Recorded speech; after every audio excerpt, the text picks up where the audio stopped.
Greetings everyone, this is Lodrik and this is our game War in the Pacific Admirals Edition.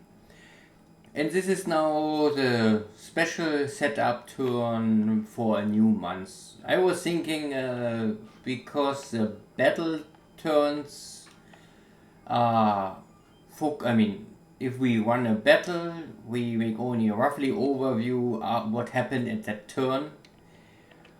There's not enough to really always run a full setup turn, not for the Japanese player. Maybe for Dojo and his bigger ally forces is more complicated, more logistic stuff. You have India, you have a lot of offset bases, or North America, Australia. There's more to move around. As the Japanese, I don't know, the topics repeat too often, and I think it's not really interesting to explain or check every turn again and again how many cargo ships I have here or there, and maybe what is the status of every pilot group. So I was thinking to maybe do once per month or twice per month some special setup, or maybe maximum once per week a situation recap. And this is now more or less the first time I do this now. So it's the 1st of February 1942. We also can check the tracker and check what is all in this tracker information now so far. And the overall situation now, roughly, or a little more detailed question. So this is the last turn. The air war was very quiet. There's not really much happened. So we can see that Dojo lost 7 airplanes. We lost 4 airplanes. Dojo lost 2 flying tigers. We lost some outdated bombers, so I not really care. Dojo lost also 1 Warhawk fighter at the ground. And you can see the other stuff. I think this is a scout plane, this is a twin engine light bomber or medium bomber, and these 2 guys I don't know. I really don't know. But not at the end, not really much happened. We can also maybe check now, so far, 1st of February, what airplanes in total gets destroyed. Here we can see the most destroyed airplane is the Warhawk, the P40e. And we can also see that most of these airplanes gets killed in air battle. Also some at the ground and operational battles. This is then, if the damage is too strong, then the mechanics they say forget it. Or landing accident. And then we can also really see there's a gap between the next most killed airplane is the Buffalo 1. Also one of Dojo fighters. We can also see the overwhelming kill ratio was air to air. And after that we have already the flying tigers. We can see always the same pattern. These are 3 of Dojo's fighters, and they all get really killed mostly in air to air battle. And a little on the ground, and the rest is operational losses. Mostly I would say related to air battle. And then we have the wildebeest. These are torpedo bombers. No, Navy. Yeah, I think it's Navy torpedo bombers. We can also see a lot gets killed. I think this is mostly from Malaya and maybe it's a Dutch area, Java. And this is, I think, also these are twin engine light bombers or maybe medium bombers, army bombers. And so we have 1, 2, 3, 4, 5. The first 5 positions of killed airplanes are all related to Dojo. Fighter, fighter, fighter, torpedo bomber, army, medium bomber. And after that we first have the 6th position as our zeros. And in the zeros you can already see roughly the difference to Dojo fighters, that our zeros, they really gets killed only 1 to 1. So most of my fighters are also lost damage to the the damage is related to maybe the air war, but the pilot always or often can return to base, jump out of the airplane, maybe wounded, maybe fine, sometimes dead, but the ratio is nearly 1-to-1. One wheel kill, one damage written off. And keep in mind that our zeros, they have really no hit, they have very low hit points and they have no armor. So keep this in mind also. And next is our, these are Navy bombers, this is our workhorse more or less, the Nell bombers. You can see the amount of flak losses as already 10. And a lot of air-to-air battles. So I think half of these lost bombers are related to only one turn. I think it was the second turn. There was a mistake. I don't know exactly, but normally these bombers fly without escort. And there was no reason why they really make this attack at the second turn. Normally we had this first all-strike attack because it's a surprise strike is the first turn, and the second turn normally I only want to let them rest and regroup, but somehow I miss one group maybe, and this group gets completely shut down, and we lost a lot of airplanes at that day. This was a maybe first real big this was a mistake. I would not say this was unlucky, this was a user-controlled mistake. But this can happen.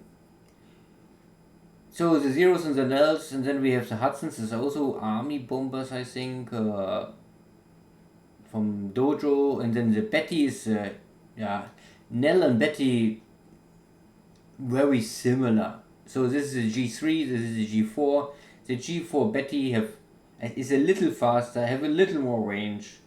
It is a soft improvement, but I would say they are more or less very equal. The difference between both of the bombers is so small that I would say it's not both are. I mean, the G3 M3, the upcoming edition, it makes sense to upgrade this to the M3 because the M3 have much more range than the G4 M1. The G3 M2 have a range of 15, including torpedo. I always only care the range I can transport a torpedo. So this airplane can have a torpedo range of 15. The Betty have a torpedo range of 17. And the G3 M3, the last in line, have a torpedo range of 21. And this G3 M3 we get very soon, I think May, or even April of 42. And the next upgrade of Betty, the G4 M2, is first, I think, in 44. So there's no really improvement coming more for this Betty. But the improved G3 M3 is really not bad because the range is crazy. 21 is really far. It's still slow and still have no armor, and it, of course, if there's a fighter, this will end badly, but you have this range. And the G3 M3 can transport radar in 44. Because before 44 you don't get airplane or Air Force radar, you only get Navy radar and ground radar, but not for airplane radar or airplane installed radar. Not for the Japanese. The Americans, they get it early. I don't know if in 42, but latest in 43 I think the Americans have already airborne radar. So, and then we can see, then this is the P40b Lily. This is the army bomber of the Japanese army. This is a not so good bomber, I would say. It's transferred only 4 100 kilo bombs. So, and you can see here the kill ratio is then 50-50. Some killed in the air, but some also gets damaged by flak damage or whatever. or combat damage. And these are the Hurricanes 2B. They're good fighters. And this is the 30 we killed near the Cylon. Okay. And after that we can go down, so it gets less. I think these are also buffaloes. I think these are the Dutch buffaloes.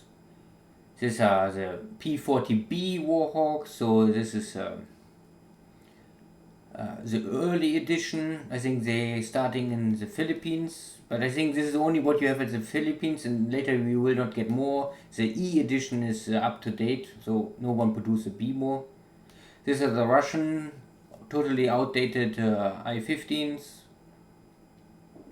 These are our torpedo bombers, the Japanese Navy torpedo bombers, and then we can see we lost 27, only one air-to-air.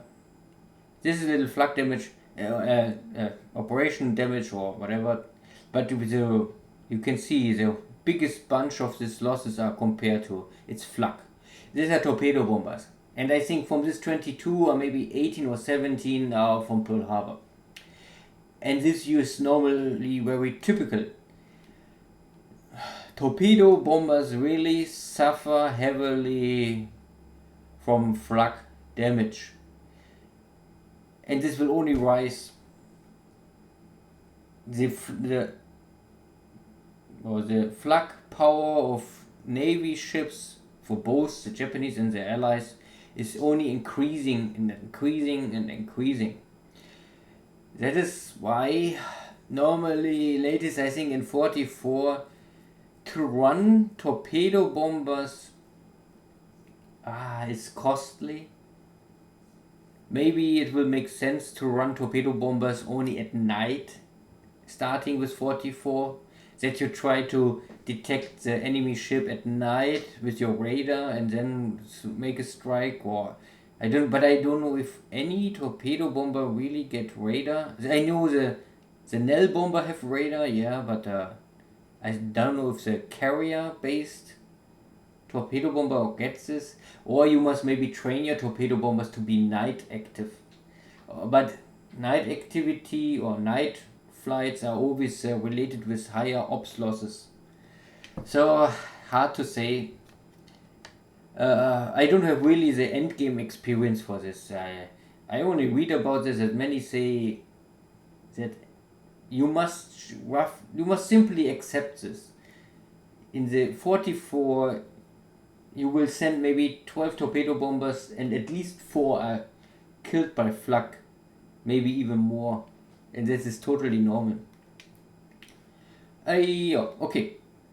And this is our dive bombers. This is also mostly I think this is mostly related to Pearl Harbor, and so on and so on. But then we can see the losses are getting more light. The Blenheim also, I think, army bomber from Dojo. The Key 21, but you can see mostly only operation losses. So this is, I think, mostly China, Malaya operation losses. Always a little damage here, little damage there, and sometimes it's simply too much, and then the mechanic says more or less write off this airplane. So this is the Oscars, the 1B. We had the one engagement, the not so good engagement in Rangoon. So this is related to the 13 kills. And where is the 1C? Here's the 1C. So you can see again nearly 1-to-1, and the losses on one Oscar 1C are very light. And so on and so on and so on. If you want, you can check this, but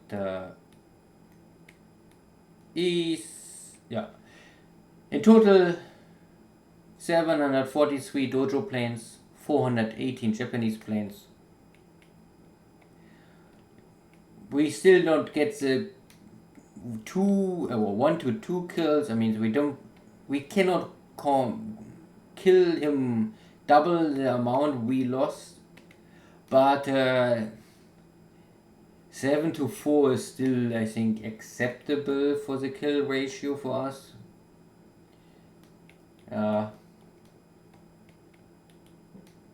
Here you can see this, most are operation losses. So this is a whole lot of, also from Dojo's training stuff. I think they have a lot of squadrons.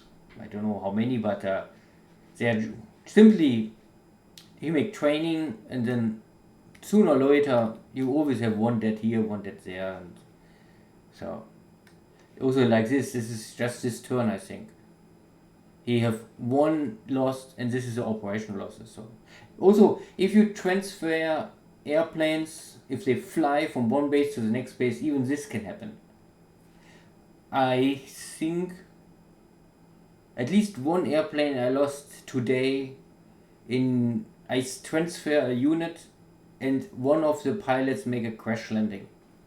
And so one of this lost airplanes is, I think, related to only a simply transfer airplane group from one base to the next base.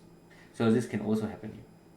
Okay, this is lost airplanes. This is so now the situation for our aces, but not really big change. I think this is long time always the same, not really much improvement. We can only see that there's one Oscar pilot with a 1C is coming close to be an ace.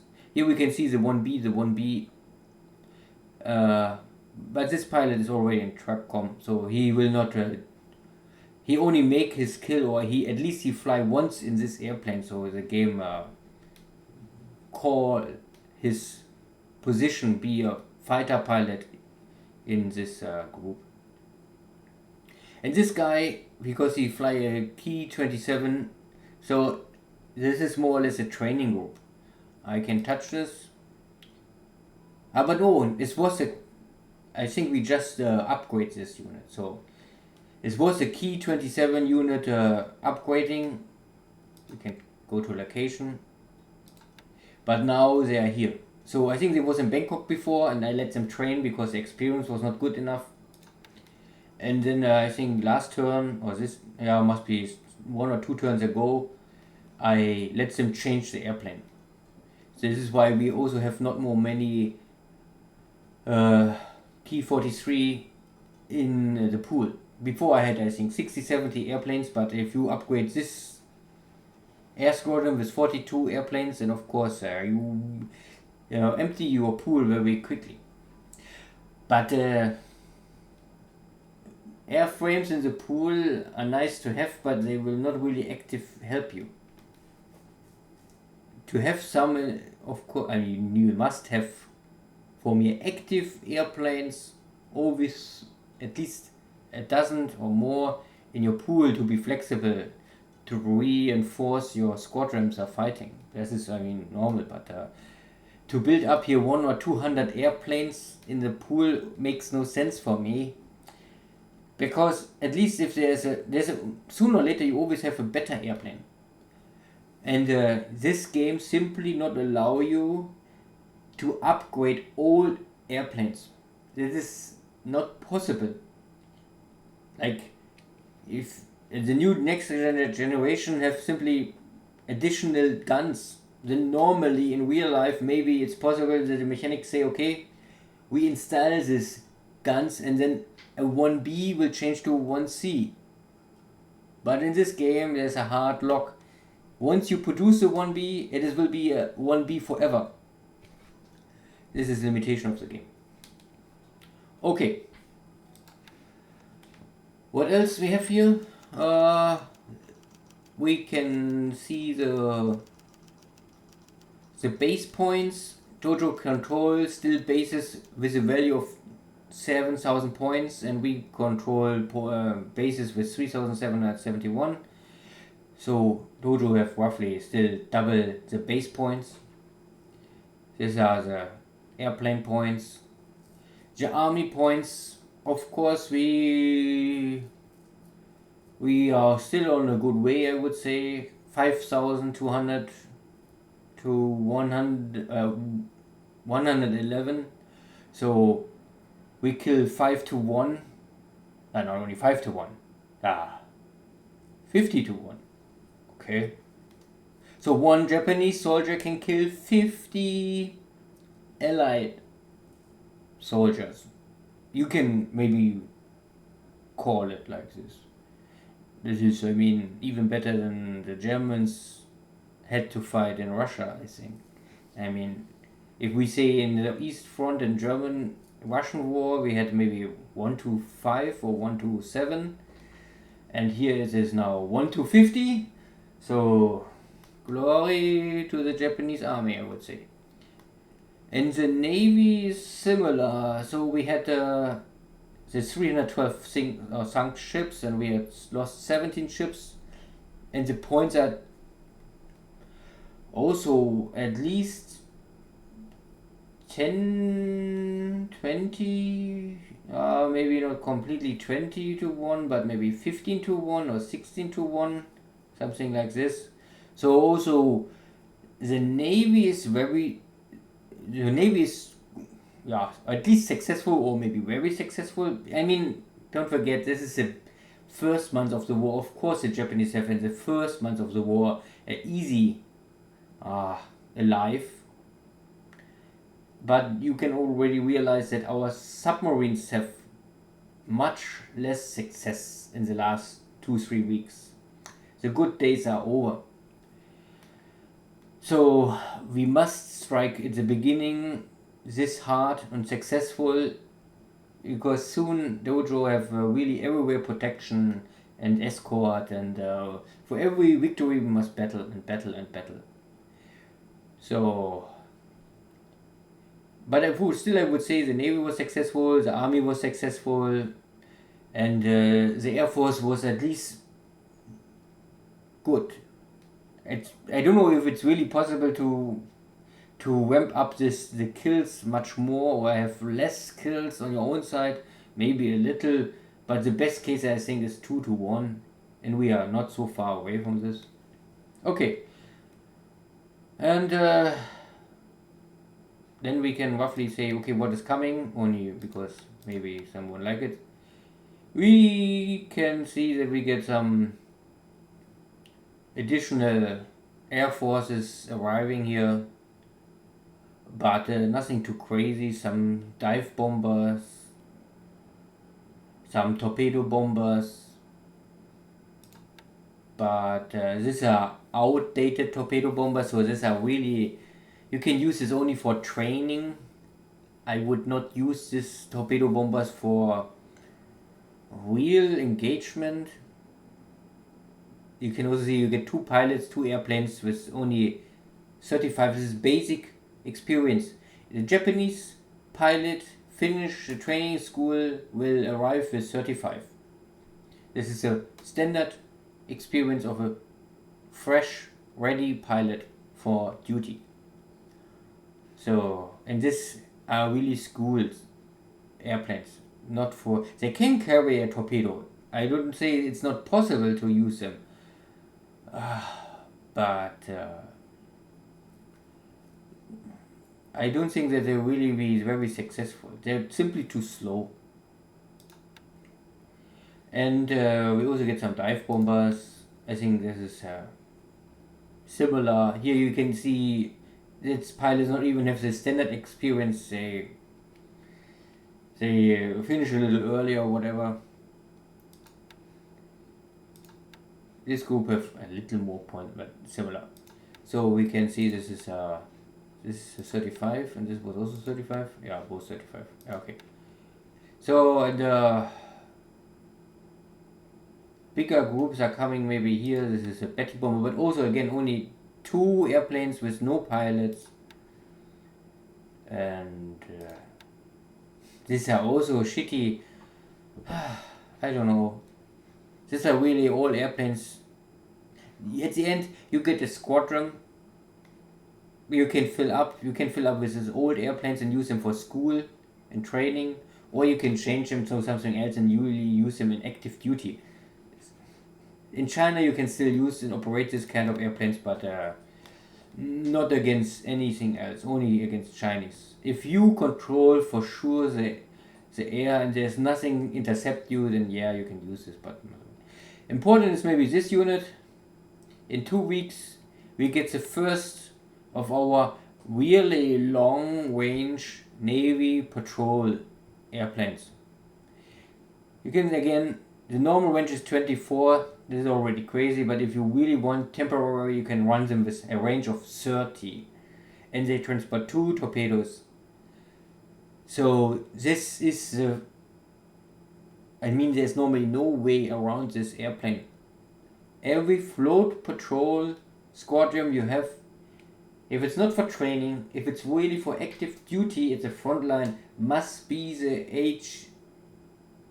H8 Key 1, or if you can wait or once, I mean, I also will try to rush for the K2, because the K2 simply have better protection, better armament. I think the range is the same, but I think they kick out the 7.7mm guns, and then they get the heavy machine guns or even 20mm cannon.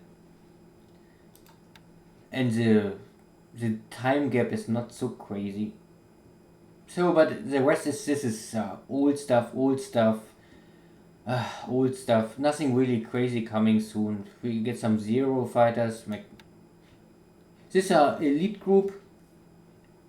You can see this is a full group, and also carrier trained, so they're ready to fight on a carrier, and they have very high experience. So, this is a really good group. But I mean, it's still a month ago. This is this is belonging to the carrier.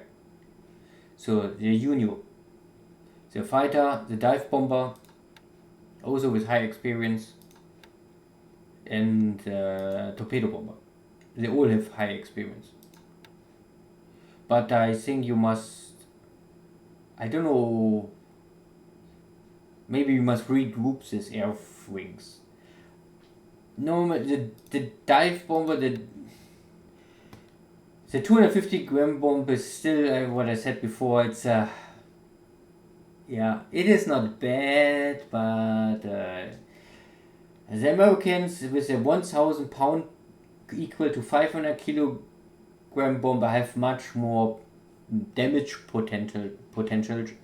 So this bomb simply can damage, but it's I really don't like it too much. So what we can see, this is for the next 2 months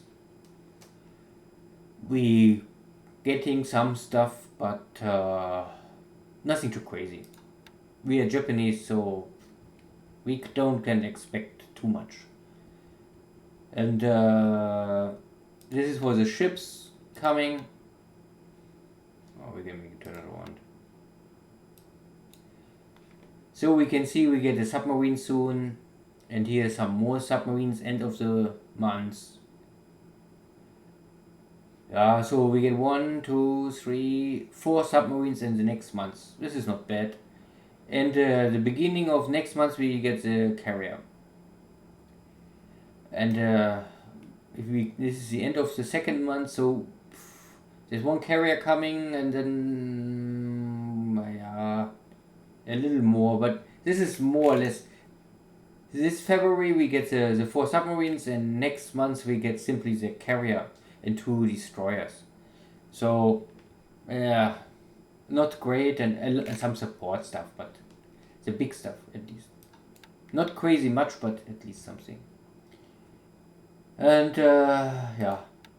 so far we have no destroyed unit. I think there was 1 or 2 destroyed units in the last turns, but I simply rebuilt them. I start the process. I think it needs 1 or 2 weeks to rebuild the core unit, and then it will need time to fill up the ranks. And we get some reinforcements. Army group. Oops. Yeah, we get some engineers, some tank stuff.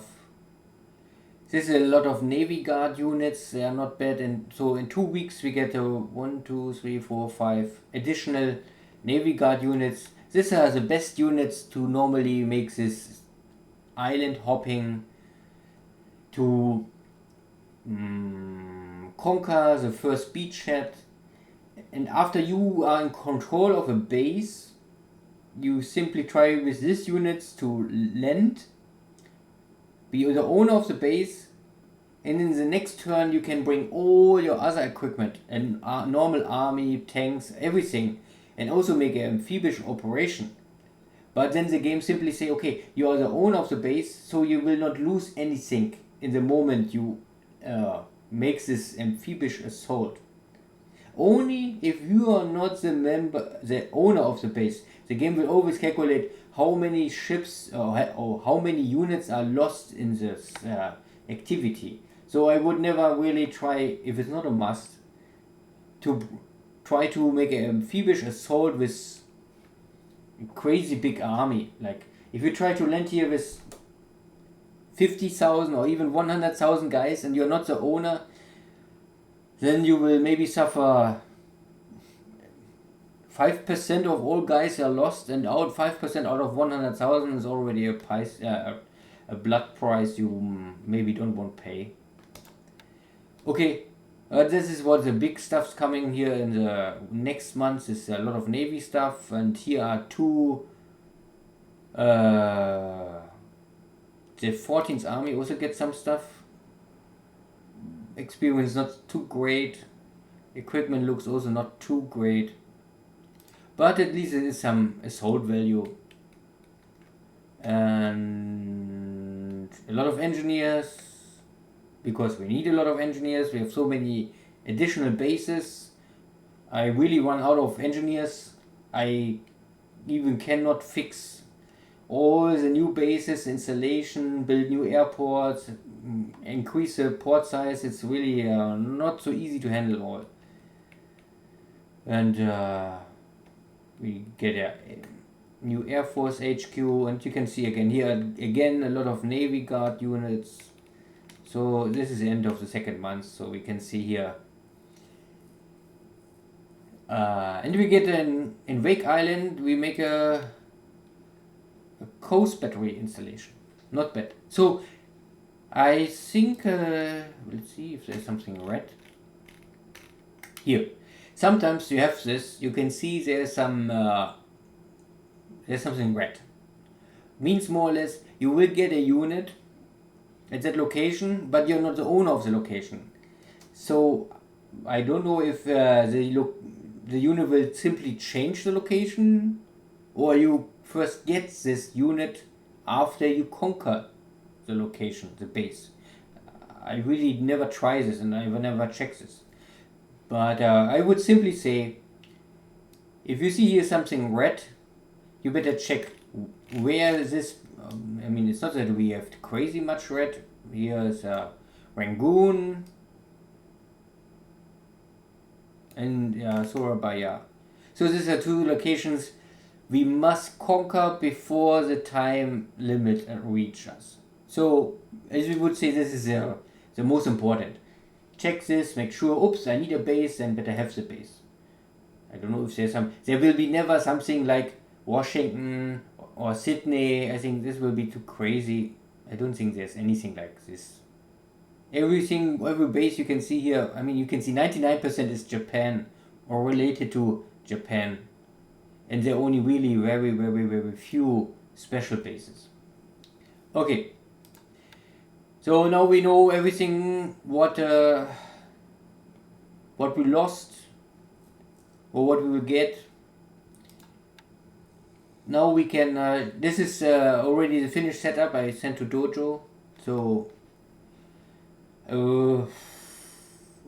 we have here, this is the Air Force of north of Thailand and the air war with Rangoon. I start the sweep again. We had before we had some, I think we always run a little sweep, sometimes rest, and this is the problem is that I still see here 14 fighters. These are still too many fighters for me to really go full with the bombers. I don't want to enter with my bombers in this Rangoon airspace if Dojo have still so many fighters. Maybe it's a little not very aggressive, but I don't want really ramp up the point is, I still don't have the bomber, the Helen bomber. It's still some months away. And I also don't want to produce much bombers more, or I stopped nearly all production of bombers. So I must, I can only use the bombers I have so far. So I don't want to waste them now. If I have Helens, then I can go more aggressive with this old type of bombers and say, yeah, if I lose 1 or 2 more per day, it doesn't matter. And yeah, so the air war is still ongoing, and also our land forces in Singapore are still not ready for the next step. They need some more time to rest and rebuild. So we continue with this sweeping, and if I see here again less than 10 or 5 only, then we can start bombing more and more. But maybe Dojo will bring always more fighters, and then this will be an endless battle. But sooner or later our army will arrive here and will make the strike on Rangoon, and latest in the moment we kick him out of Rangoon, so he have not more his fort level. Then we can for sure start our non-stop bombing campaign on him. So, but this is all what I can say for this location. We can only say that soon we have also the next level of airfield. So we can run additional 50 more airplanes. I'm really limited. I cannot run more airplanes out of this airport so far. And the army bombers have simply not the range to operate to Rangoon. 9 is really, this is I think what's the the Oscar maximum range. You can see normal range is 5. If I give them drop tanks, I come to 10. So this is really, with drop tanks I can operate more stuff, no more fighters here. But I don't think that I lack the fighters. I need the bombers. And the bombers I simply don't want to use because Dojo have still too many fighters. So, and this is the situation why we use only fighters to sweep. We try to increase the airport so we can later punch stronger. And I don't want to consume more supplies with drop tanks all the time. I also don't think it's necessary. So, and again, okay, Singapore, I maybe must explain again, but the port was totally damaged, and also the airfield. The airfield is now already ready to operate. So I think let's say 2 turns we need to fix the port. And the port simply, the port first really works if the port have no damage more. If the port have even 1 damage, there's still some limitation with the rearm stuff. I think we can see the rearm level is now only 200. This is very, very small. So you can simply rearm nearly nothing because the damage is still too big. We must get this damage down to 0. Then we can simply use this port like it should be. This also is the reason why I cannot get the torpedoes on my carriers. I must wait, I think, 2 turns more, and then the carriers can simply upgrade all the sorties and the torpedoes, and then we are ready to go. And this was simply, I don't exactly know why, but Singapore really get a lot of damage. We took the base and nearly everything was damaged. The whole base installation was damaged, but also even more critical is all the industry installation got totally destroyed. So every turn you can fix 1 point. So we still need 48 days or 24 turns to get our shipyard ready.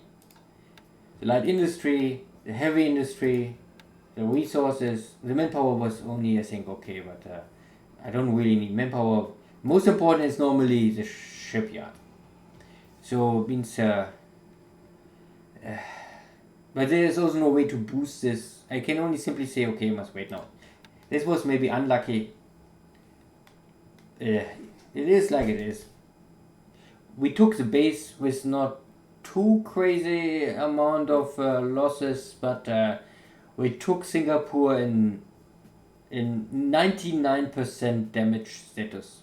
So lucky in the battle, unlucky in the strategic situation.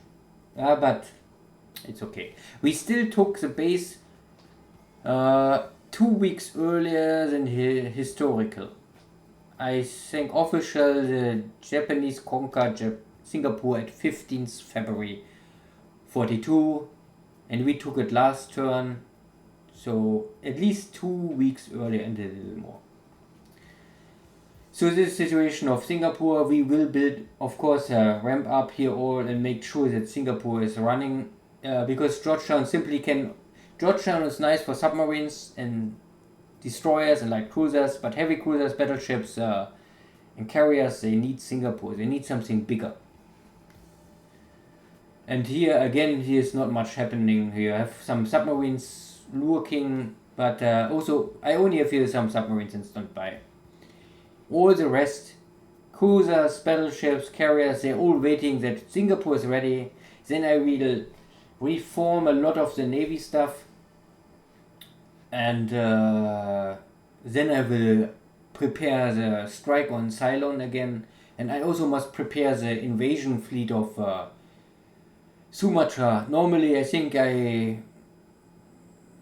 we have two options. We can go again directly for Palembang, but no, most of the time here are a lot of mines, and maybe here also mines.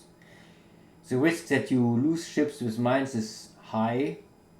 So option B is more or less to check Oosthaven, and if Dojo don't have mines here, it's maybe simply really better to go for Oosthaven, land with Navy Guard units, take the base, and then bring, and even if there are some mines, I would prefer to send some smaller task force with only Navy Guard units and try to take the base, clean the mines, and then I can land with the army. And yes, I must move up with the army. Yes, this needs 1 week more, but like I said before, I don't lack oil and fuel now. I only must make sure that I get it, let's say up to the end of February. I must of course have this Sumatra, and latest end of March I must have all of Java, to be historical, at least. Earlier is nice to have, but like again, most important is Dojo cannot ship out the fuel. So the fuel is still here. He cannot consume the fuel, he cannot consume the oil, so I still will take it. It's only if I take it now or next week or next week, it's for me normally not the big issue. For me the important is I make a clean base assault, I don't lose a lot of guys, I keep my forces strong, and then simply take it.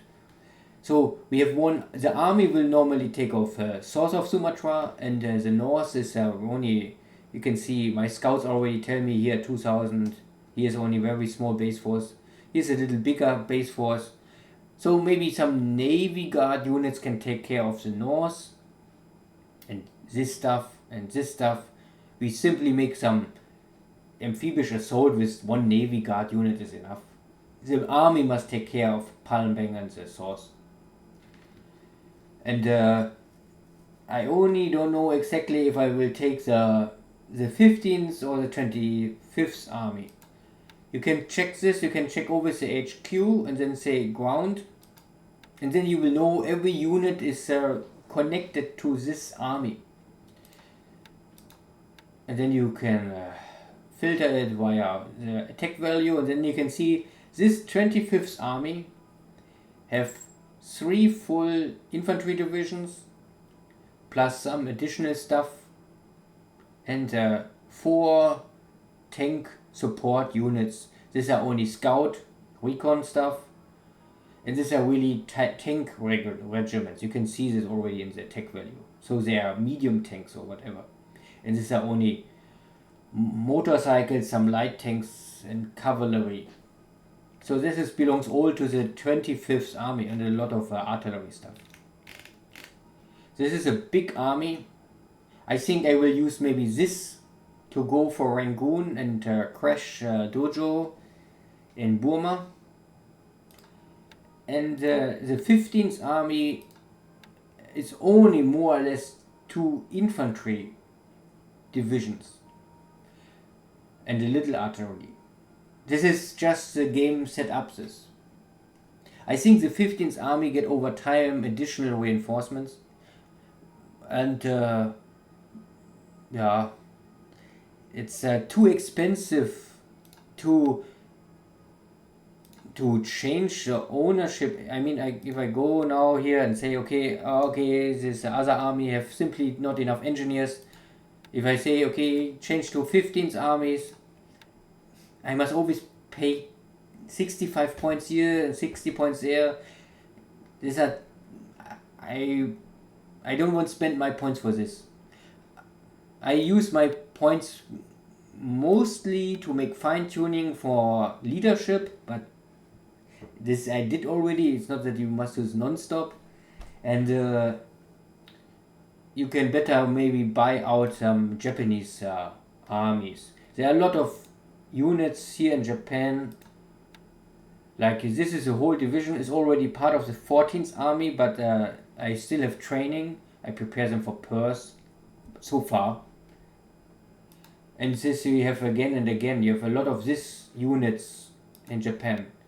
And you can see I not even have enough points for this army. But I always say I first see the future of this unit, and then I see here this is the guard units. Maybe they are elite. They have experience. They have high morale. Yeah, but to get the maximum power out of them, I must wait for this other 3 stuff, and they arrive first in 467 days. So I would always say this kind of units I would not buy out. I always try to buy out what is already a full division or will be in the next 100 days a full division. But this is my game style. Everyone else can say he don't care, he won't take some special units because they have more experience or more morale or whatever. So back to Singapore. And this is maybe the point that I take the big army to make sure, because here I see a lot. These are British, English forces. They have better equipment and morale compared to these Dutch forces. So I will maybe use Navy Guard units and this other army with only 2 divisions, but this will be enough normal to take care of Palembang. If it's not enough, then I must shift some force and make sure. But normally I will before I scout already Palembang, but not now. So there was not much really I saw here. It's not crazy that he bring you 50,000 guys like in Singapore. I think it was only 5 or 10,000, and normally 2 divisions and enough for this, especially because these are Dutch forces. They are not professional, and at least they don't have also morale. Now Netherlands is already occupied by Germany, and the Dutch forces lost already a lot of other stuff, and I think they're simply at the end with their morale, and we can use our small army to finish this task. So, and we capture Trakan and Tarakan and Balikpapan.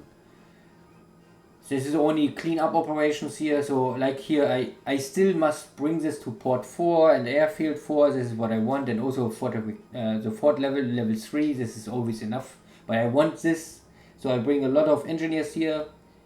You can see 208 engineers and some engineer equipment, and if we're done with this force, we can maybe ship it, but here's normally, this is already done, I don't must.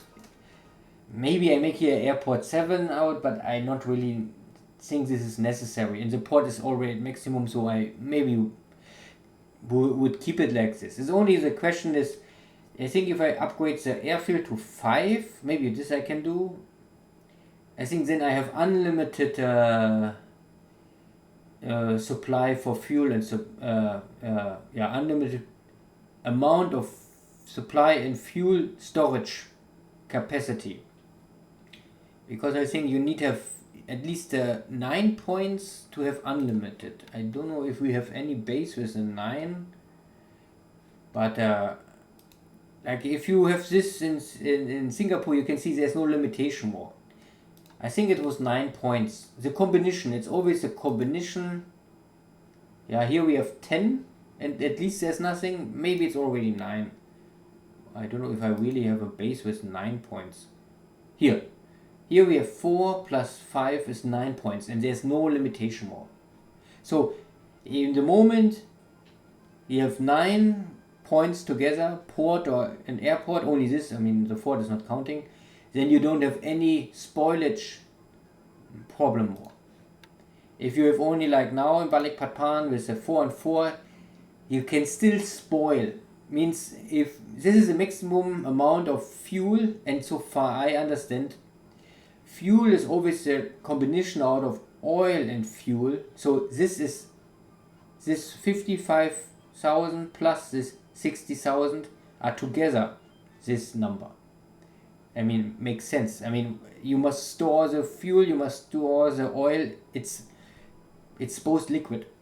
And I think the same is with supplies and resources. I think resources and supplies are together this, but can be that I'm wrong and these are really only supplies and only fuel, but I would say this will be strange because it makes no sense. But it's a game, so, and I calculate for myself that this is a combination, resources plus supplies, oil plus fuel. So anyway, and we only can say that the repair is here nearly done. We took both bases without, was not really big damage here, and here's the second new one, also only very limited. So you must only make sure that you get 10,000 supplies. Again, if you want repair, the game tell you it need 1,000 supplies to repair 1 point, and the repair normally starts first if you have at least 10,000 supplies. I don't know if it needs 10,001, don't ask me this, but if you want to repair something, you must have this on repair, and you must make sure that you have better over 10,000 supplies. And this is the ongoing fight with Miri. I always try to bring your supplies in, but I'm always shortly under supply. So this is more or less, I unload here supplies, because we have here these 2 bases. Both are damaged. This is, I think the game starts with 150 to 150. It's not really that it gets damaged, but the game starts with half is damaged. I don't know why. Maybe in the real world they just create this oil drilling fields, and they just, the Dutchess, this was not Dutch, I think this was British, but they just increase the production and ramp up the production. In real life this needs 1, 2, 3 years maybe, or even more. And this is why the game say, okay, you have this maximum capacity, but it's ramping up. It's not ready to use. And then it's up to the player if he want to fix this, yes or no. And of course I would say I will fix it. Yeah, it consumes a lot of supplies. So we can see here 1,000, here 100, and here 100. So only to fix Miri, I need 200,000 supplies. So, and then you can think about that to fix all of this consumes 48,000, 38,000, 33,000, 18,000, and this was fixed. So supplies are really important, and the flow of supplies are important. Don't think that if you have 1 million supplies, wow, you're rich and you don't must care more supplies. And have the supplies in Tokyo is also not what you really need. You need the supplies in your bases. Yeah, I can also tell you this. Normally, many players say, there's some calculation behind. Many players say, do not repair resources.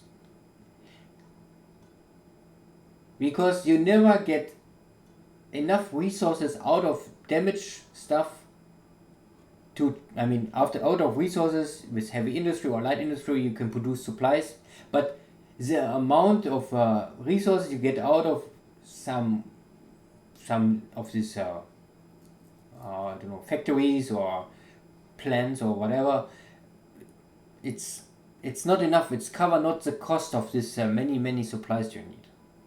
But you can follow this to save some supplies, but I think this, I don't know if it's gamey. Of course it's not gamey, but I simply say maybe I'm German and I'm engineer, and I say what I can fix I won't fix. So simple. Okay, and the situation is more or less that the Navy Guard units are walking now back Balikpapan. Then we have here our Navy, our fleet is ready to load them up, and then we will normally land here. Simply because here is a big port. Here's a port 5, and the airfield is not crazy, but I think this is the most easy way. I can bring here my Navy Guard units, then I take this base. It is also not far away to go over the mountain, mountains, and we take this base and this base, then we cut Java already in half, so we have West Java and East Java, and then we can, after the armies finish with Palembang, then they can maybe we land here, Americ, and then this army can more or less take care of West Java, and one of the Philippines armies we can bring here and take care of East Java. And if the armies arrive here, I can take the Navy Guard units normally to take care of Timor and the rest of this. We still must finish all these small bases here. But, it's really only take Palembang, Batavia, and Surabaya, and Jakarta, but I don't know how they call this now here, but this is Jakarta. I think these are the big cities you need to fix, and the rest is cleanup operations.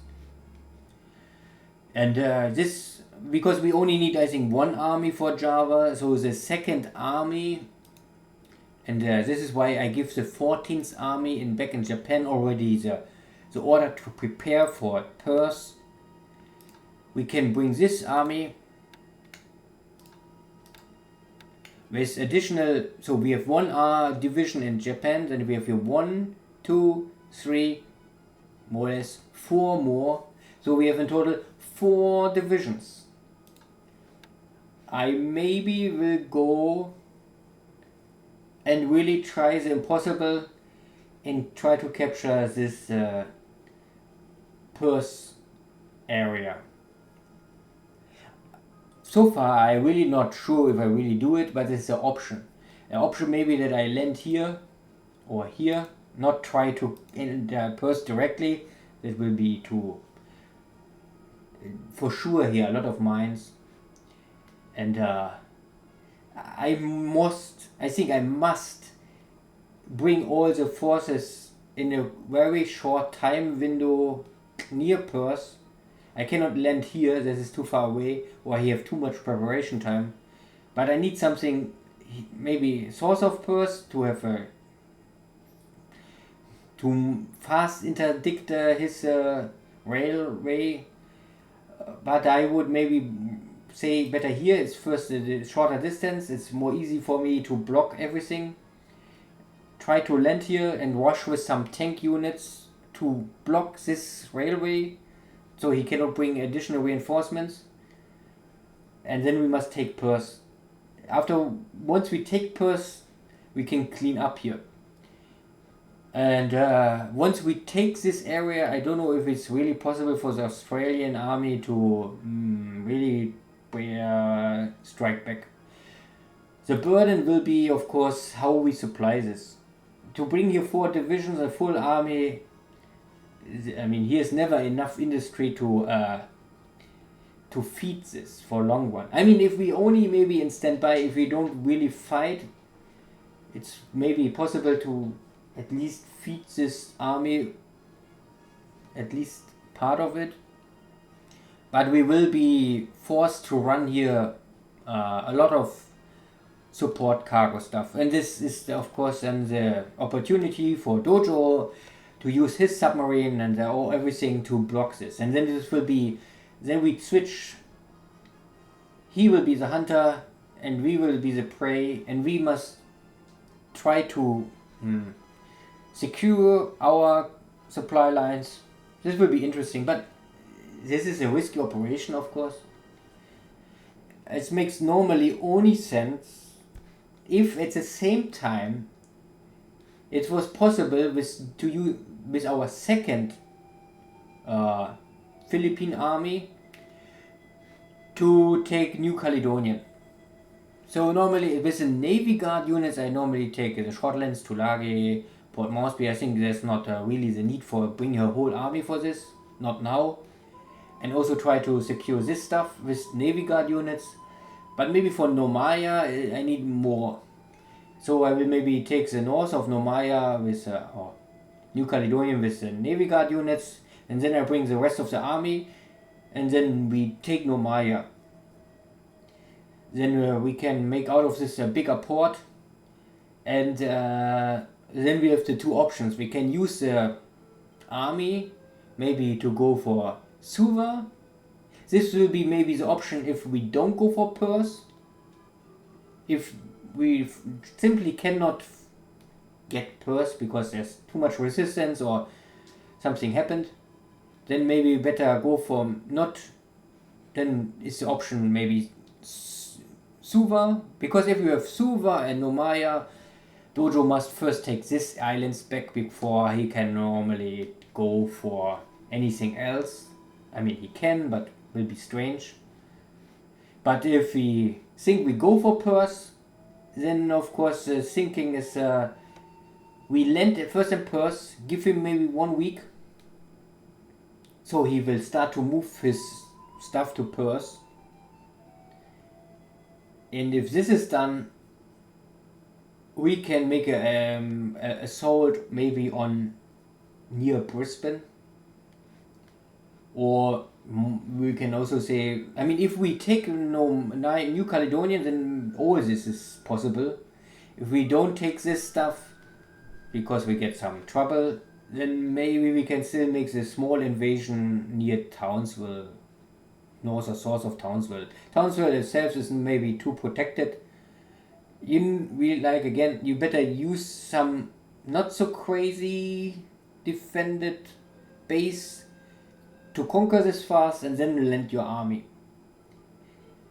But you only can do this up end of April, because you get this assault amphibious assault bonus. You can quickly unload ships via assault amphibious mode.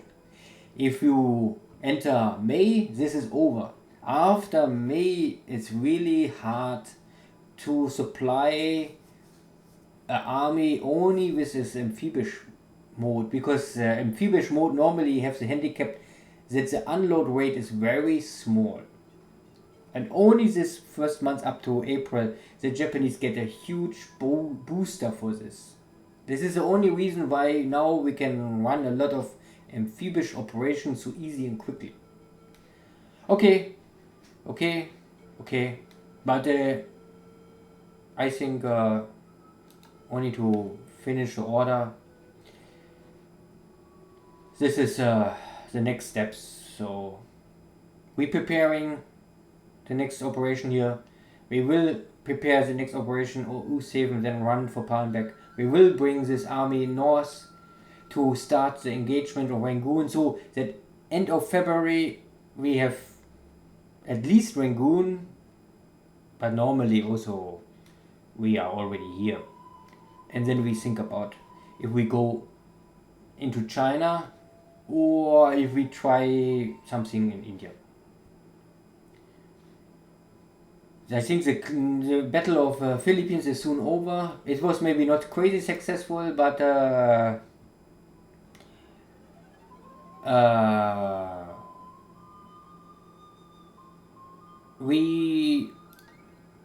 last battle was more or less like the first engagement was not so great. It was 1-1, I think, but the second engagement was already 2-1 for us. So the forces of Dojo are near to collapse. Still, I give my units now the order again. They are in combat mode but in defense. So they just had a battle, so I let them rest. And maybe I can better wait 1 or 2 turns more and then quickly wipe out his forces. And not try now 2-3 times with half-tired army forces. I still have a lot of time. Historically, the Japanese, I think 6th of April, I think it was 6th of April 42, the Japanese first win the Battle of Bantan. So, and if we win now 6th of February, then we are 2 whole months in advance into, compared to reality. Maybe we are here a little slow, but this is all only clean up stuff then. So I really, there is first no really important stuff you need, and also I don't believe that Dojo can bring here much supplies, so all of this stuff is starving. So, and every day they are starving, they are weaker. So it's not that I really lose something. I simply wait to have later an easygoing fight with them. But this only works if you can make sure that there's no supplies coming in, of course. You cannot starve someone out if he gets supplies and he's not starving out. Then you only waste time. And these islands are really not important to rush for it. But I bring now some stuff here. Not this one. I land already here, so I will take care of this base. I take care of Ambon. I also will. I don't know if I do it at the same moment, but normally after we secure the base here and bring our army here, the Navy Guard units normally can take care of the rest of this, and they also can take care of this island chain. So that at the end of February, maybe already finish all operations, so that we have the whole March and the whole April for a final operation in Australia and maybe Ceylon. But depending on how successful is the operation in Burma, I must choose if I go with this army into China or I bring them back and then we start this operation of Ceylon. This operation of Ceylon must start latest at the beginning of April. So the time window, and after, if I arrive in May, it's still possible, but then maybe, I don't know, we will see.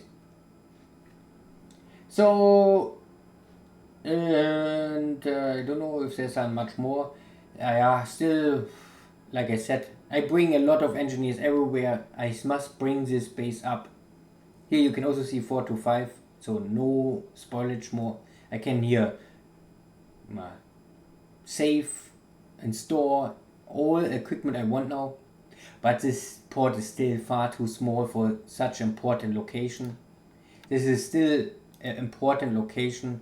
You can make here a really big airfield, but the port will be 5, but 5 is still okay already. And yeah, and so on and so on.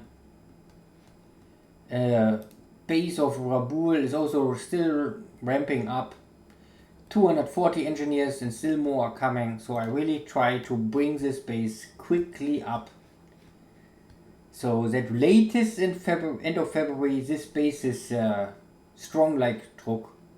Hopefully, I have here really. I won't save this distance.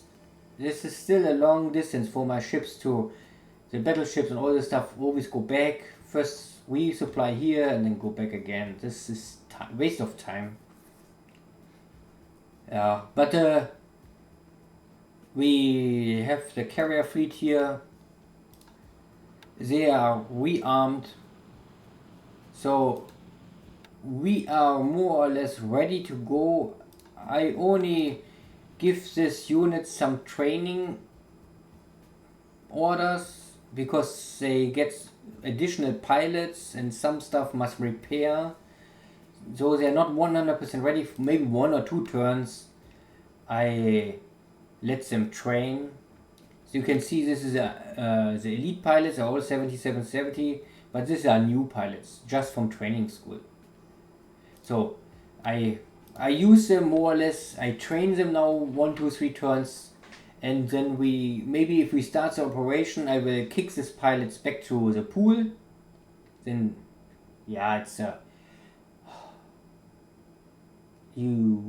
I normally don't want to use pilots with less than 50 for active duty.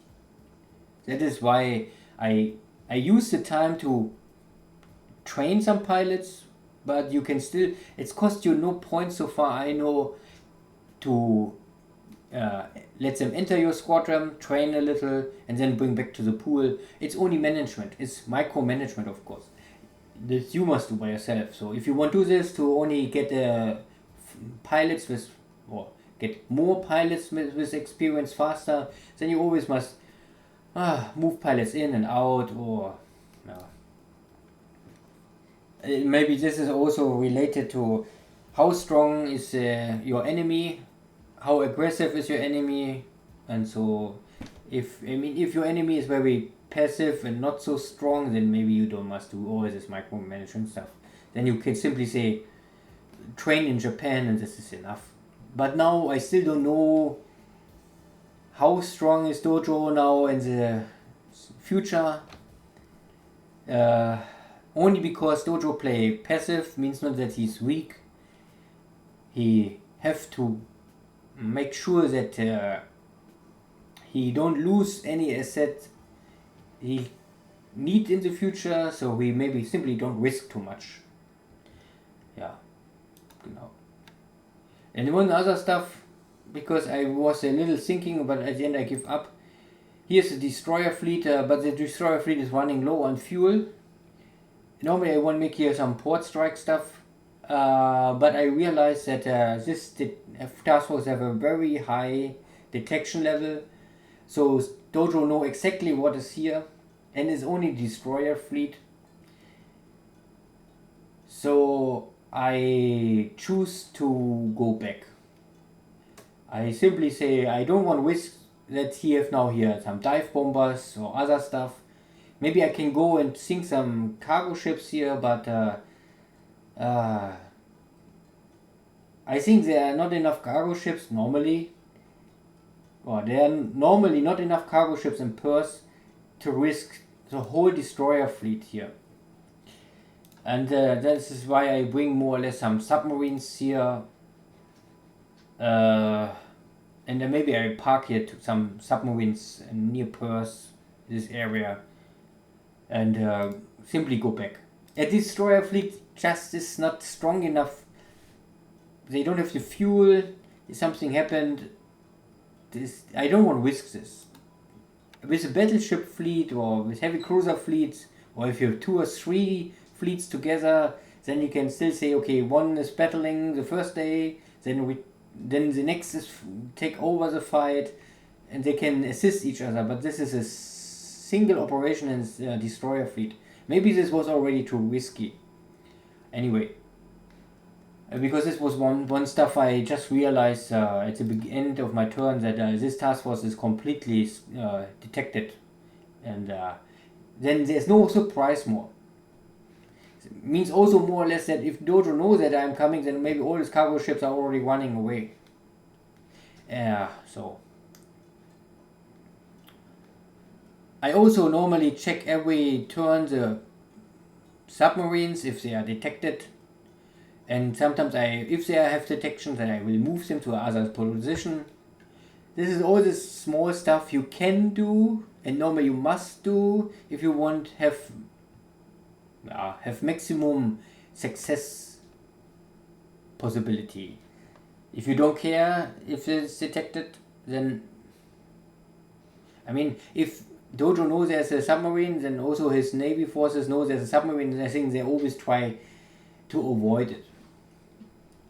Don't must be always successful, but the chance that the submarine have a sneak attack is of course lower.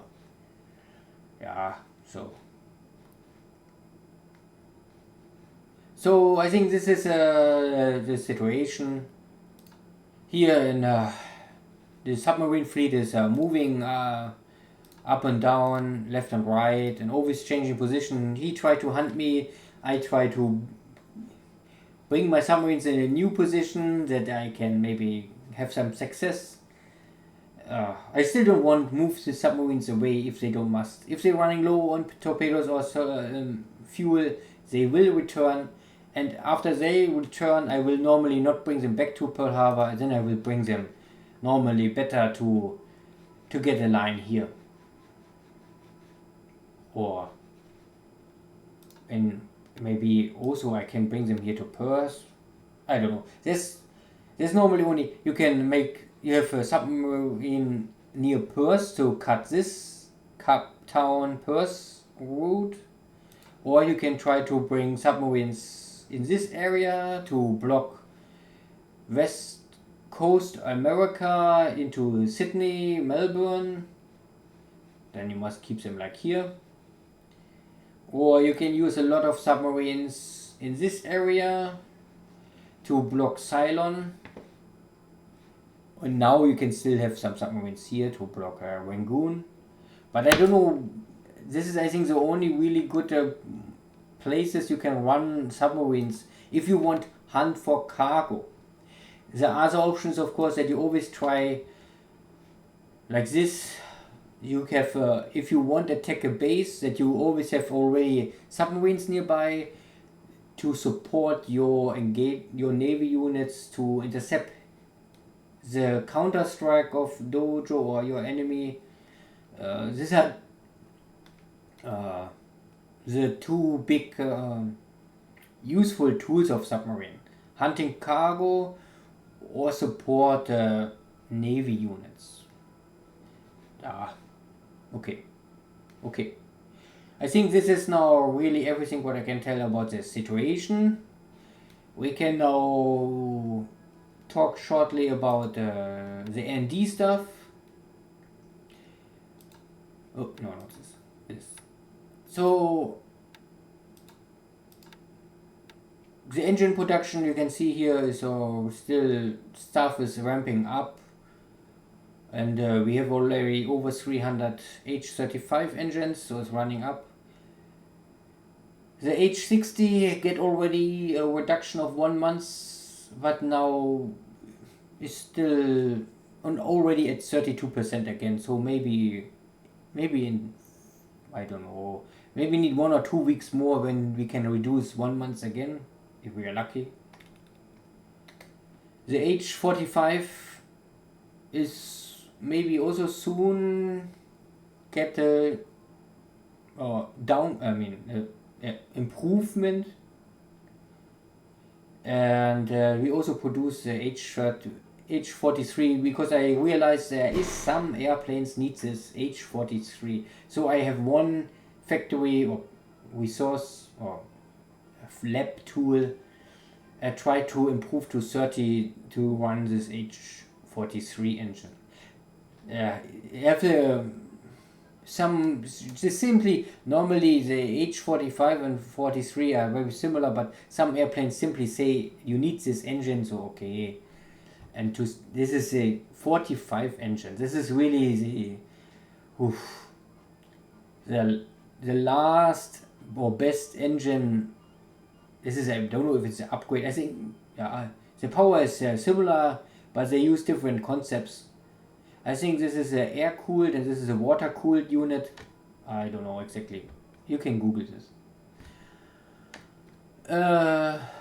Yeah, and I also, because Dojo don't really use his air force so aggressive, I decide more or less to reduce the production and invest more in R&D. So we have only this factory producing zeros, and we have only this factory. We can make it like this. I don't know, better this. Yeah. So this is the main.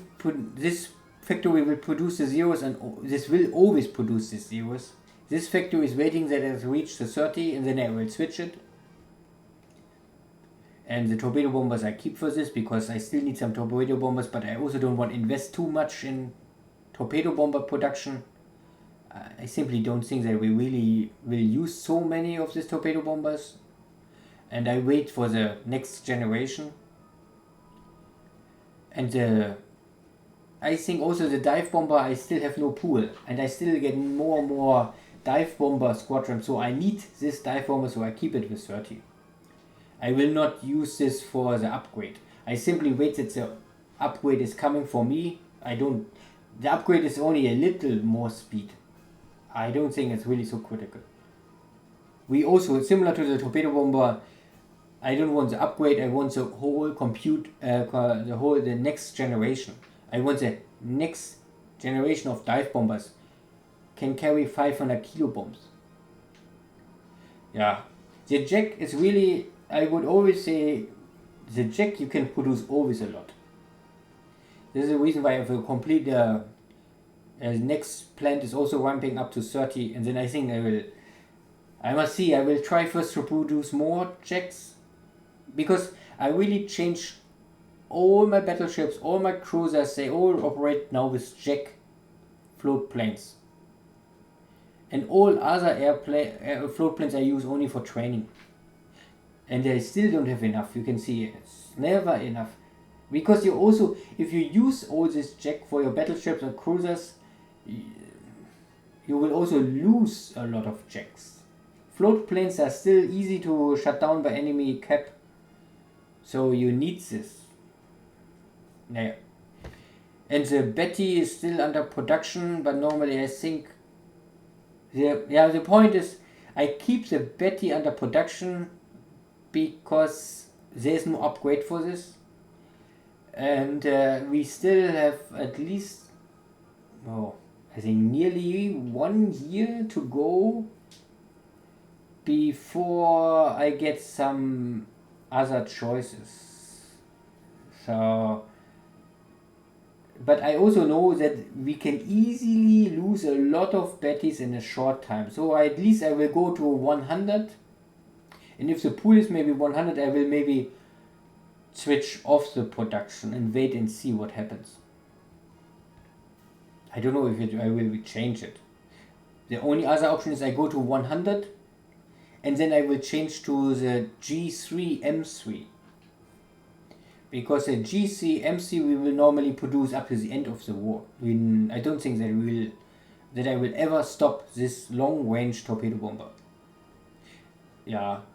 The H6 is under production, but I don't increase it because it's, for me, it's a nice airplane, but it's not crazy good. It's have a long range, but no armor. Yeah, it's similar to the Betty, but with even more range. So I keep the production. I'm waiting for the H8, and then I will normally switch this to the H8K1. And ramp it up to a production of 30, and then the moment it's reached 30, I will switch it to the R&D tool to get the next upgrade there. I normally also don't want to produce the H8 Key 1 too much, because the H8 Key 2 is simply much better. Yeah, and this is my zero factory, will produce a zero, because it's over 30, I don't want to switch it. Dina is also ramping up. to 30, and the moment it's a 30 I will maybe change this to A&D. And if we talk about A&D, this is now the A&D tool. You can see there's 2 factories producing the 2B. This will be the last Oscar I will produce. So I won't get this one fast and a lot. Then you can see 1 factory is already fully for DINA 3. And here's also 1 factory full for G3, M3. And so on. More Oscar 2B. And the Helen is still ramping up. Here's 1. This is from the beginning of the game, I think. This is also making a lot of, not a lot of, but at least some R&D, and the other stuff is still. Keep in mind, here must be a 0 or there's no R&D. Only if you can see here a 0, there's R&D. If there's still something inside, it's still ramping up. And ramping up means no R&D. So this airplane get a 1% because maybe there's some factory. I don't know. Maybe there was a factory and then I increase the numbers. I don't know more. But you can see this, all this stuff is still ramping up. There's no real R&D coming here out of this. And you can also see what we can maybe order like for type. So yeah, I think these are always from the beginning. Some stuff I use normally I don't want this, but at the beginning the game already set up this, and maybe my original R&D was also not perfectly, but you always learn something new and always change your mind. You can easily ramp up these factories, and then I can still change the R&D tool. Yeah. And you can see I go normally heavy on the A6M3 and also more or less heavy on the SAM, because the SAM is simply the best carrier fighter you can get, but it's far away, needs a long time, yeah, blah blah blah. This is the next generation of torpedo bomber I want normally. This is the best dive torpedo bomber because it's a dive bomber with the ability to transport a torpedo, so it's a multi-role attack fighter or attack plane. Also heavily invested. This is I think this is a carrier-based scout plane. Also neat, at least in the end of the war. Or it's nice to have. The Judy is the next dive bomber type with a 500 kilo bomb, and in the end it can carry also 800 kilo. I don't know if I go for the 800 kilo. We will see. But at least you need this one. This one you need quickly. The C edition is, I think, it's a scout plane. It's a dive bomber with equipment for scouting. And you get this airplane much faster. You can get this in end of 42. And the Mud is first in end of 44. This is the reason why I have also this type C. And I think this was the beginning. This is the second generation already. This is the Jack B with radar equipment. Here's a G3M. This is coming already full. So you can see here a lot of H8K1.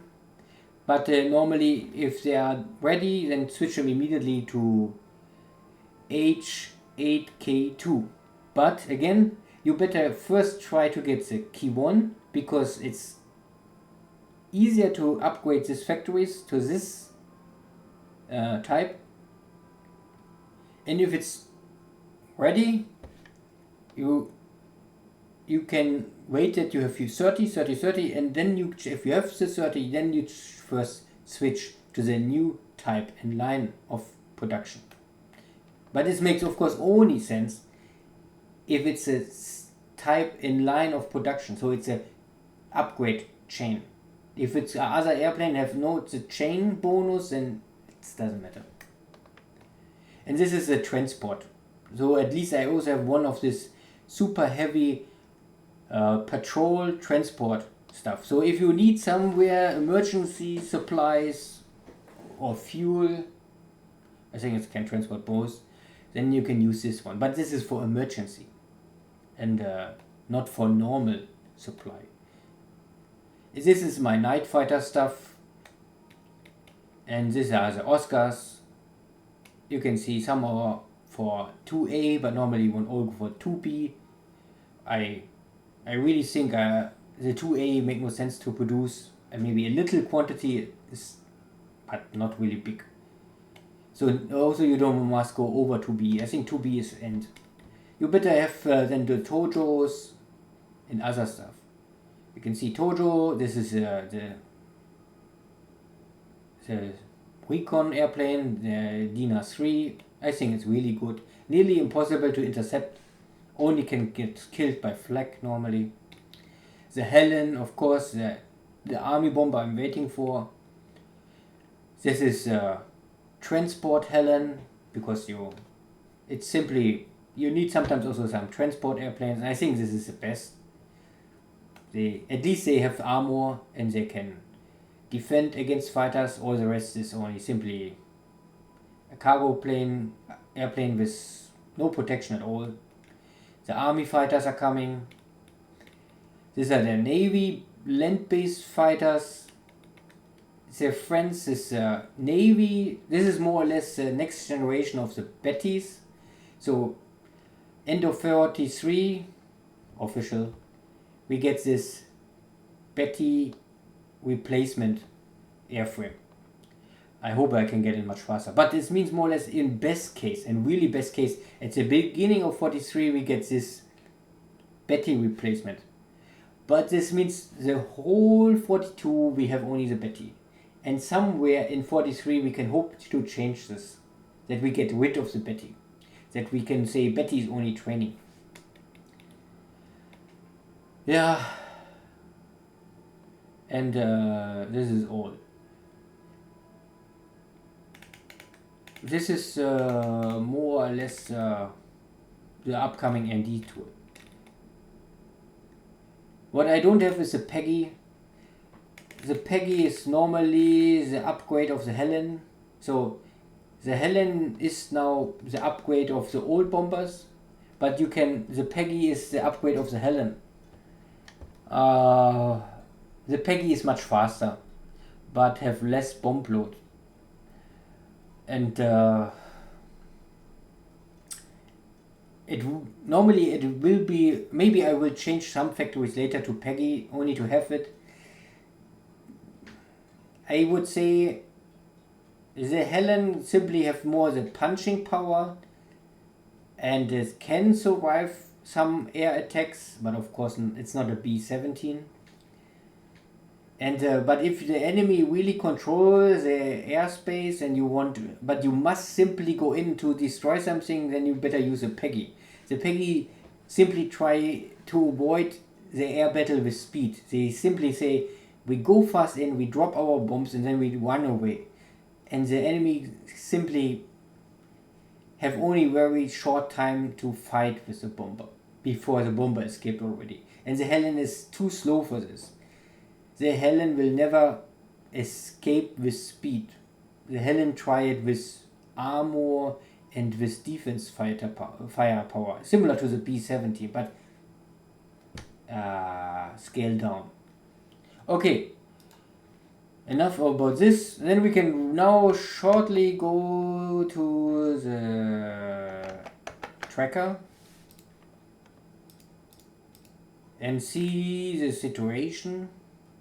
Oh, I think I must again say last turn, I don't know more, it was maybe the first ship Dojo sunk with a submarine. At least it's a long time ago that a submarine was active and successful. Okay, what we can see is maybe the resource situation. No, it's I think not resource. It's resource devices. I think it was resources. No location. I never use it so much. Industry. Yeah, you can check the industry chart. Some people maybe like to see this, so we can see that a total amount of we produce on resources. We can still see this is a is already producing, running resource centers, and 140 are still offline, must repair. And we can see that we produce here 300,000 resources. And but you must always compare this. You can see this is what the resource coming in, and then this chart deduct what is needs for the light industry and the heavy industry, and we produce still enough resources, but you can see we only ramp up the resource production 140, but the light industry is also nearly 140, and we have still over 560 or 565 heavy industry coming. So if this all is at maximum, this number gets smaller and smaller and smaller and smaller. So that is also the point. Roughly you can say never increase light industry, only repair light industry, but not increase it.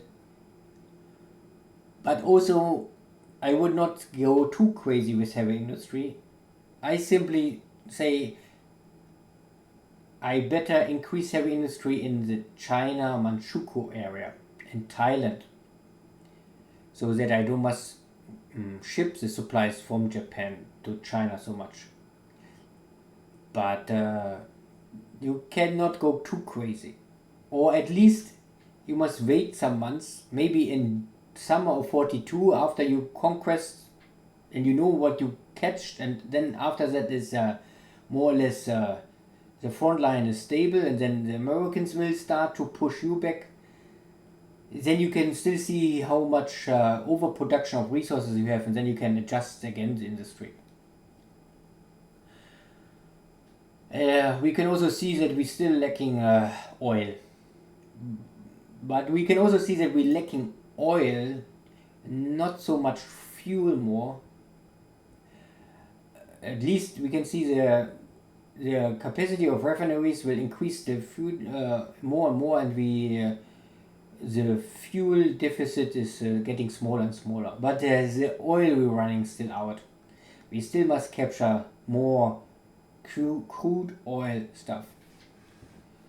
And yeah, this value is really heavily dependent on this value, and this is approximately. So you run more ships, you burn more fuel, and this number go up. You dock your ships, this number will go to zero, not completely, but it will be smaller, and then of course this looks better. Yeah, and we also can see that we still have we produce more heavy industry points than we really consume, because this was just a month. We just had to pay this 20,000 for the fighter pilots. Not 20,000. Yeah, 20,000. Because we have 4,000 pilots in training, and each pilot consumes 5 points. So once per month you have to pay this 20,000 heavy industry points. And we also have to pay some for the manpower and all the stuff. But we can still say we have enough points. Heavy industry points are still rising. And you can also see here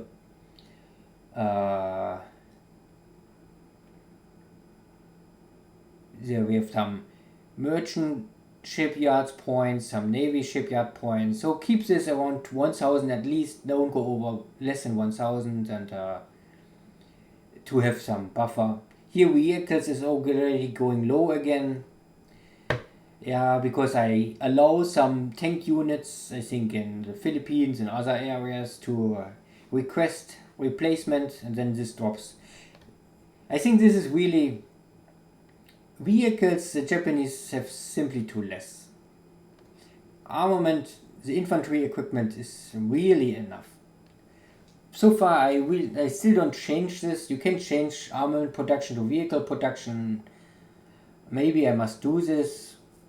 But I won't wait a little. So far it was still possible for me to produce enough replacement vehicles, more or less, on time. Yeah, we can also see that now it looks like that the airframe production, I don't know why it looks like this is now so far. No increasement more. I don't know. I thought we have still some ramping up, but the engine production is still ramping up. And yeah, this will, because we're ramping up the engine production, and normally also airframe production, also these numbers increase, so we will consume more and more heavy industry points in these two units. I think this is more or less stable, and the rest, this will also normally not change much if you don't increase this, but normally you shift from here to here, then the total amount of points are still the same, but this rising up. But if you compare here the shipyards and this heavy points, these are the big numbers. These are still small numbers only. Okie dokie. So this is this charge. And the global, I think it was global. Let's check the charge. Yeah. Here we can see the production points. I maybe take this out first, because then you can see it better. So we can see the heavy industry points are rising up. So we still buffer more and more heavy industry points. For the moment, maybe we have problems. This is a red line. The blue line is the manpower. You can see always we stockpile the manpower, and then there's always a moment I say, okay, replacement active, or new units arrive and they need supplies on replacement, and then always is you consume some of your stockpile units. Here also we can see there we lost a lot of manpower, but at the end you can buffer more and more. But why you want buff here? If you have 500,000 guys in backup, they don't fight for you. Backup don't fight for you. And this is the armament production, so the infantry equipment like rifles, hand grenades, and all this stuff, all the small stuff. It's still increasing slowly. So I think this is really enough. Normally we can change this. If I take this all out and go now to the red line is the vehicles, so we can see again ramping up. I activate the replacement, nothing left. Ramping up, and again. We simply don't produce enough vehicles, would say. And this is a Navy and the merchandise points. So we can say that the Navy lacks, at the beginning there was, like I said before, I make a mistake and I don't check the points, and there was always some problem, and then I stockpile some points over, and then I say, okay, I open again, and then oops, immediately I make a wrong calculation, and again all goes to zero nearly. And then I think also one carrier finish or whatever, and then the scout cruiser finish, and then yeah, I stockpile now a little more points, and then I must balance this again. And with the merchant shipyards are similar. These are normally the heavy related to the escort carrier, because the escort carrier belonging, I think, to the merchant shipyards, and so if you increase the production speed of your escort carriers, they will consume a lot of points. Yeah, and this you must balance. And here are the resources. And then you can see the yellow golden line is the resources overall. So far we still balance stockpile the resources, but for how long we will see.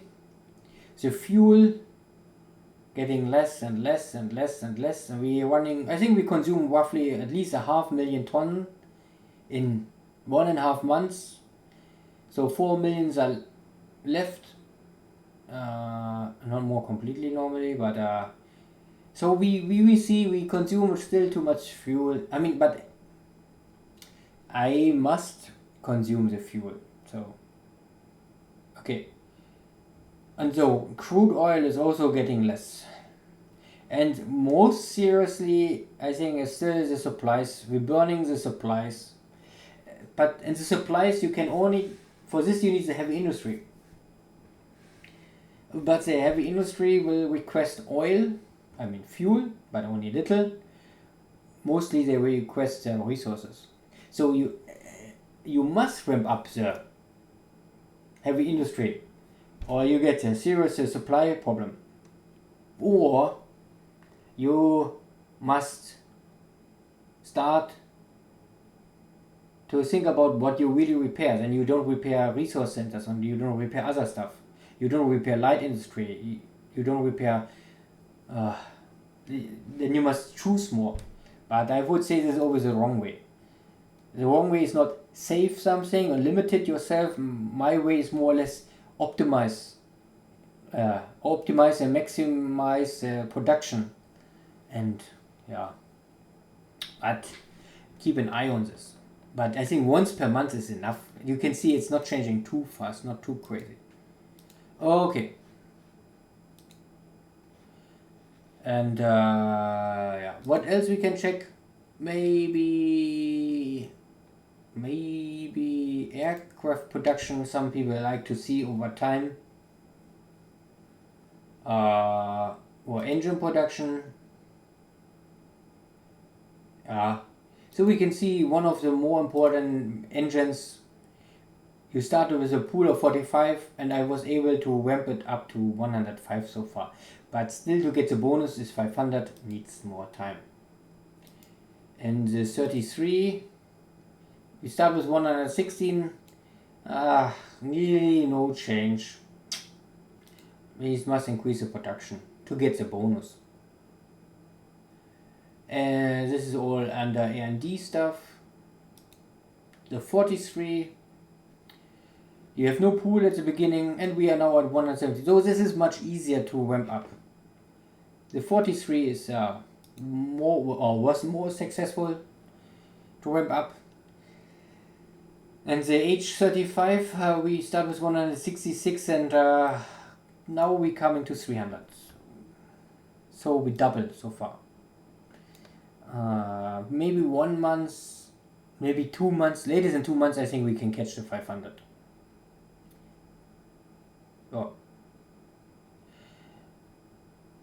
So this is the engine production, and I don't know if it's interesting for the zero production. There you can also see the building. This is always building per month, and this is a monthly production. So we can see we start with a monthly production of 56, and at some point we had a building is now at 86. I think maybe because I just changed this turn the production. So can be that this is always, I think, from the last turn. So this is maybe always from, so he not changed this. I think this must be now lower because I changed one factory, I think.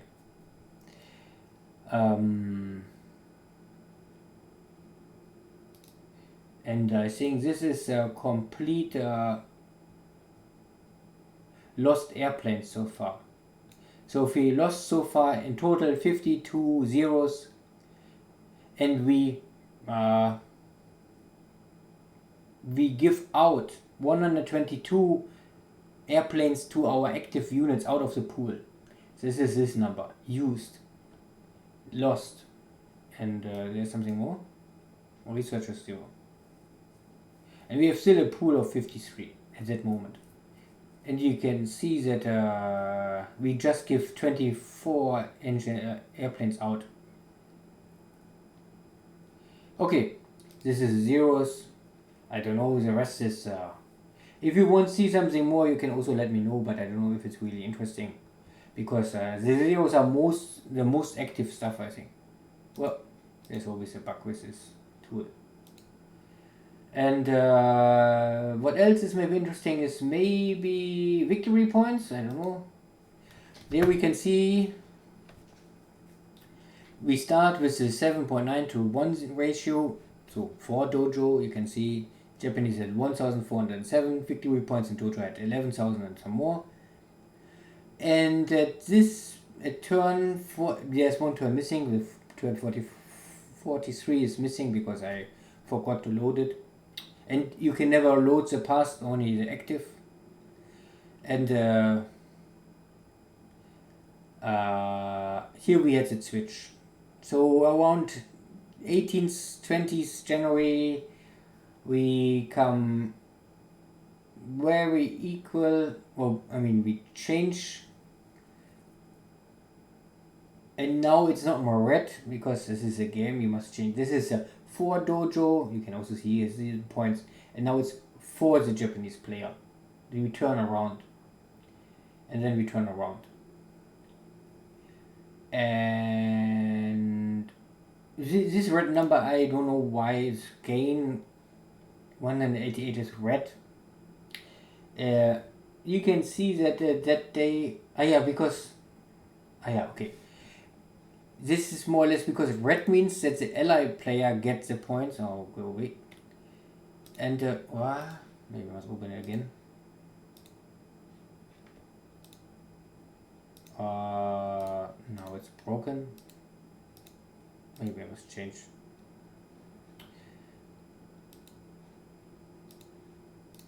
Oh no. No. So if it's red means this is always a shift of points. So red means the allied player gets the points, and black means that I can close, or the Japanese player makes the points. You can see that at that turn, from compared to the before, Dojo gets some points, means he gets ships or units, and these ships have value. And this is why he increases points. So maybe he get 2-3 new battleships or whatever, and then he get points. I also get points, but he get, compared to the Japanese player, more points, and that is why it's red. So simple. And this is the air losses, and then always it's not working.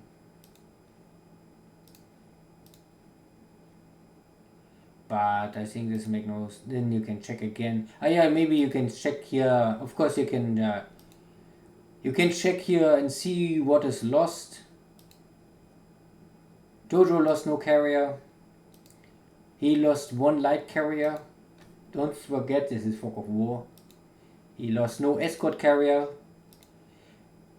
He lost 3 battleships and 1 battle cruiser. I think this is something special. This is what the Japanese can do, is a scout battleship, something very strange. 2 heavy cruisers are lost for the Allies, and 5 light cruisers. No anti-aircraft light cruiser. Scout cruisers, also nothing lost. And a bunch of destroyers, and you can see always the victory points. So they're all not so great. All these destroyers was not so great. But 1, 2, 3, 4, 5, 6, 7, 8, 9, 10, 11, 12, 13, 14, 15 destroyers. 1 destroyer escort. No torpedo. No escort. Some patrol boat. Like, these are more or less, I think, cargo ships with some small equipment, but normally they are cargo ships, but get a new purpose. And 2 corvettes, PC patrol craft, and patrol, I don't know what is really the difference between a PG and a PC, I forgot. PB, patrol boat, I don't know. Sub hunters, I think, are only from Japanese. These are these torpedo boats, motor torpedo boats. Don't ask me the real difference. These are all British, and these are American, Dutch. I think they're all maybe American, but used by Dutch, used by the Philippines. And this is I think also some kind of motor boat. And what else? Oh, now we can nearly see nothing more. Maybe check the submarines and then we can still see we have 1, 2, 3, 4, 5, 6, 7, 8, 9, 10, 11, 12, 13, 14, 15, 16, 17, 18 submarines official killed. And I think the rest is really not more important. I mean, we can of course check how many local minesweeper we kill. These are a lot. And cargo ships, we also, these are troop transport ships, we also kill a lot, and you can count this up in the points, of course. These are the important stuff. Cargo ships even more. And we also have the military cargo ship, but this was only one so far. I thought we, yeah, and this is the light cargo ships. This is a bunch. The amount of small light cargo ships here is of course crazy. But okay. More nice is not normally this. You can see already the points. Here we start with the 5 and go easy to 10 and more. And the light cargo ships are all 1, 2, 3 like this. Wow. Okay. Is there anything else? I cannot see. The chart. Okay. Yeah, then we can see this is the same like the Japanese points and the American points and the big events. This must be Singapore. And this I don't know more. Maybe this was Hong Kong. This is Manila? Maybe, I don't know more. Sinking of ships. This is the Allied. The points, the total points for ship sunk. And the blue line is the number of ships sunk. Here are the points and there are the numbers. And these are the Americans, but I cannot take it away, so you must see now both together. And here we are the Japanese. You, the American, yeah. And air losses. This is again. The Japanese are the the Americans are the yellow and the green with numbers and points. No, wait. The yellow is the total amount killed by airplanes, and the green is the Japanese. And the gap is increasing, but I think roughly it's always we kill 1.65 or 1.7 compare Americans. And here, this is the daily kill ratio. We can see that the blue line with the Allies are always on top of the Japanese, nearly always. Okay, and this is, I think, really now the end. There is not more much I can say. This is summary, but this is so crazy stuff that it's really.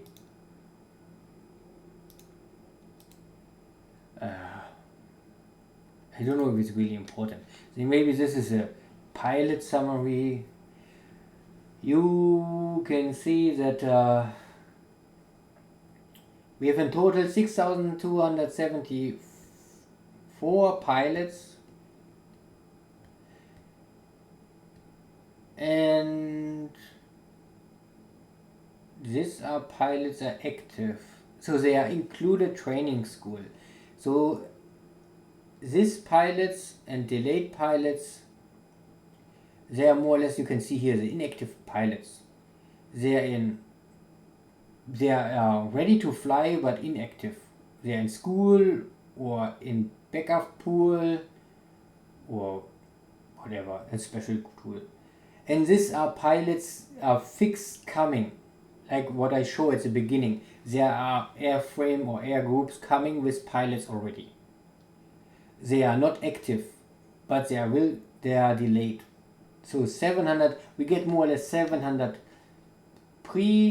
trained pilots who are not part of this training school. And then we can here again see the average pilots, how many we have.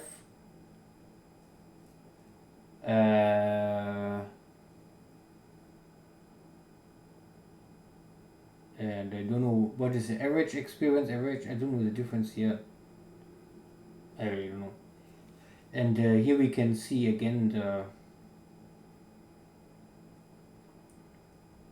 and these are the pilots, what part a pilot can be only is part of one type. It's a fighter pilot, fighter bomber pilot. I don't know if you can change, if this is maybe possible to exchange, I don't know. But dive bomber pilot, level bomber pilot, so the airframe you cannot change. If it's a dive bomber airframe, you can normally not easily change this. Sometimes it is possible, but very not so easy. Level bomber and recon can change sometimes, but I also don't know if you want this. Normally, if you want change a recon air wing to a level bomber air wing, then it's maybe better to first kick out the pilots, so they are then part of this recon backup pool, and not try to train a recon pilot now to a bomber pilot. I think this is maybe waste. So first empty the pilots, then change the airframe, and then bring in new pilots. Okay, this is really enough. Thank you all, and hope to see you again. Take care, bye bye.